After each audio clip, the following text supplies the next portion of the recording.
गरुड़ पुराण अध्याय 17 आत्मा की नरक में यातना हर पाप की सजा लिखी जा चुकी है। एक ऐसी सच्चाई जो तुम्हारे अंदर काम पैदा कर देगी। कल्पना करो, चारों ओर घना अंधकार है, ना रोशनी है ना दिशा। हवा में एक तीखी दुर्गंध है, दूर तक चीखें गूंज रही है, और एक आत्मा, थरथराती हुई आत्मा, अपने जीवन के कर्मों का परिणाम भुगतने के लिए नरक में प्रवेश कर रही है।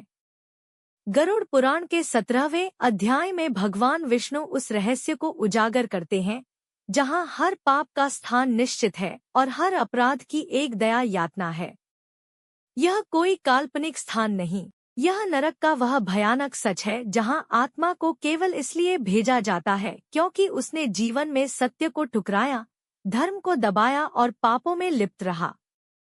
जिसने माता पिता को तिरस्कृत किया, जिसने झूठ, धोखा, लालच और हिंसा से दूसरों का जीवन बिगाड़ा, जिसने स्त्रियों का अपमान किया, ब्रह्मा हत्या या गो हत्या जैसा पाप किया, जिसने निर्दोषों को सताया, अमानवीयता दिखाई, ऐसे हर व्यक्ति के लिए विशेष नरक है। जैसे तामिस, रौरव, महारौरव, कुंभी पाक और हर नरक की यातना इतनी भीषण है कि आत्मा रो रो कर केवल एक ही विनती करती है, मुझे फिर से जीवन दो, मुझे सुधारने का एक मौका दो। पर वहां कोई सुनता नहीं, क्योंकि न्याय चल रहा होता है, शुद्ध और निर्विवाद न्याय।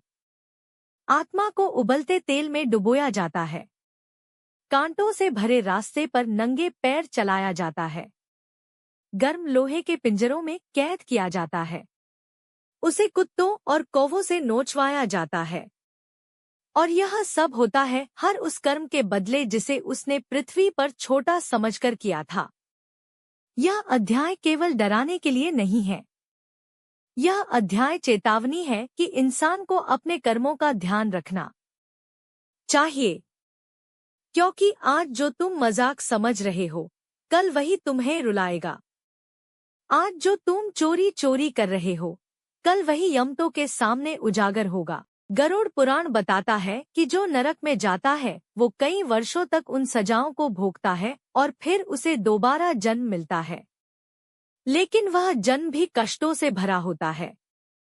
तो अभी समय है, अपने जीवन को मोड़ दो सत्य की ओर, सेवा की ओर, धर्म की ओर, क्योंकि जब मृत्यु आएगी तब कोई उपाय नहीं बचेगा, तब केवल परिणाम मिलेगा। अगला अध्याय जानने के लिए मेरे चैनल को सब्सक्राइब करें।